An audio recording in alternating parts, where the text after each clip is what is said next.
AJ Bertone's managing partner at In-Q-Tel. It's great to see you. Thanks for joining me today. You wrote recently about the topic of reimagining the arsenal. What's that look like, and what's the end state that you and your colleagues are aiming for in that idea? Well, Francis, first of all, thank you very much for having me. It's a pleasure to be here.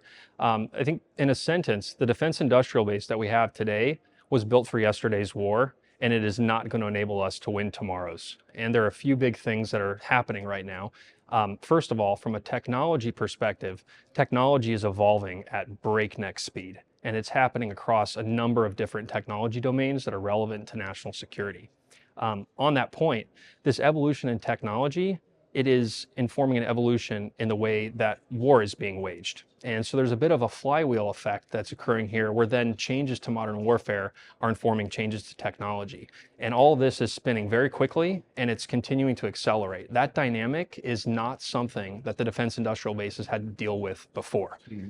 Another key consideration, when we think about the threat landscape looks different. Whether it's great power competition and our focus is on China, or maybe something more regional in nature, I think the likely reality is that we're not going to be fighting in the Middle East as we have been over the past couple of decades. And so for some of those reasons, I think we're standing on a burning platform where the defense industrial base, essentially the network of entities, private and public, that support the development, fielding, and sustainment of national security capabilities needs to change.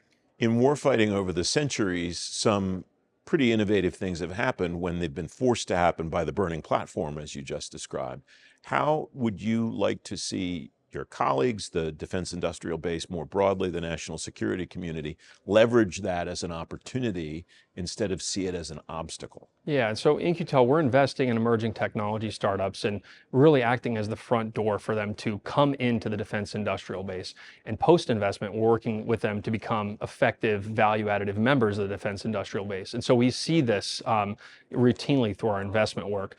There are challenges on both sides, frankly. On the government side, I think of the challenge kind of in two key pillars. There's a practice pillar and there's a policy pillar. Policy pillar is really about kind of what the playing field looks like, the rules of the road, and the practice pillar is, how the players play the game. I've been very encouraged by some of the reforms that we've seen, in particular in the past 9 months or so, through executive orders, other policy directives that are easing the path for private companies to do business with the government. There will be the need for longer term, kind of more first principles based approaches to change some of these things to ensure that they stick, but definitely going in the right direction. The practice pillar is much harder. This is where people come into play, and it's not a criticism at all. It's just a reality that people have been playing the game for a really long time the same way. And there's risk aversion in culture. There's just, certain behaviors that are going to have to adapt for the government to become more like a commercial customer.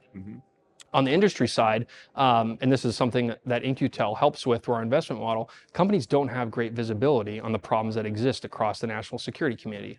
We're only part of the equation, though, and so again, it's incumbent upon industry to act in ways that help them gain access to these problems where they exist so they can build accordingly.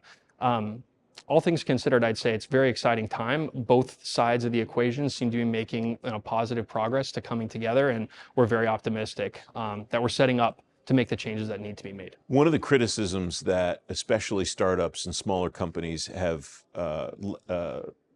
directed at the department over time has been, we can't even let them know what the art of the possible is. Is it your sense that the department is getting better at facilitating that conversation and at least saying, here's our problem, rather than a long list of requirements? Yeah, and you may know that JSIDS recently was killed, and I think, DOD or DOW now, the Pentagon is moving away from this requirements-heavy driven process and more around what are you trying to do, not what do you need me to build. Build towards the problem and not towards the specification. That is a really important thing. And again, encourage that the more time that public and private sector can spend with one another, the more they can learn about each other's environments. And that understanding is critical so that these emerging technology companies can build towards those opportunities in government. A lot of discussion around the DIB has revolved around the word resilience. From your perspective at In-Q-Tel, what does a resilient defense industrial base look like today? I mean, it's a lot of things. First of all, we need to have all the capabilities required to fight and win our nation's wars when called upon, or to defend our nation. So there's just a first basic thing about having the capabilities we need. And then there's another piece behind that, which refers to all the supply chain to field those capabilities at scale and to do so sustainably over a long period of time. I think Ukraine very much taught a lesson around how quickly stockpiles can be depleted. And when going to replenish those stockpiles, there was a realization that the inputs were not available and that the manufacturing capacity was not there. One particularly concerning element on that is that when some of these companies have looked into their supply chain, much of their supply chain links back to China. That's obviously a problem if we're in conflict with China. And so, resilience is not just having the capabilities at the time that a conflict occurs, but being able to provide them sustainably over time, having a secure supply chain, and all the other pieces that go into fielding these capabilities at scale over time. We have about a minute left. What would you like to see happen progress-wise in the performance piece in particular that you talked about a moment ago over the next year, 18 months? I think there's a big opportunity, and again, the government's making positive strides here, but there's more of an opportunity to clarify the demand signal. At the end of the day, these for-profit businesses are going to orient around profit opportunity, and it's important for the government to make clear, what their priorities are and where the dollars are going to be, so that industry can orient accordingly. That more than anything else, I think, is going to command and sustain industry's attention, and beyond that, I think it's just, as I said before, continuing to foster the opportunities for engagement, both sides coming together to better appreciate the problems that they're trying to solve. AJ, it's great to have you here. Thanks for joining me today.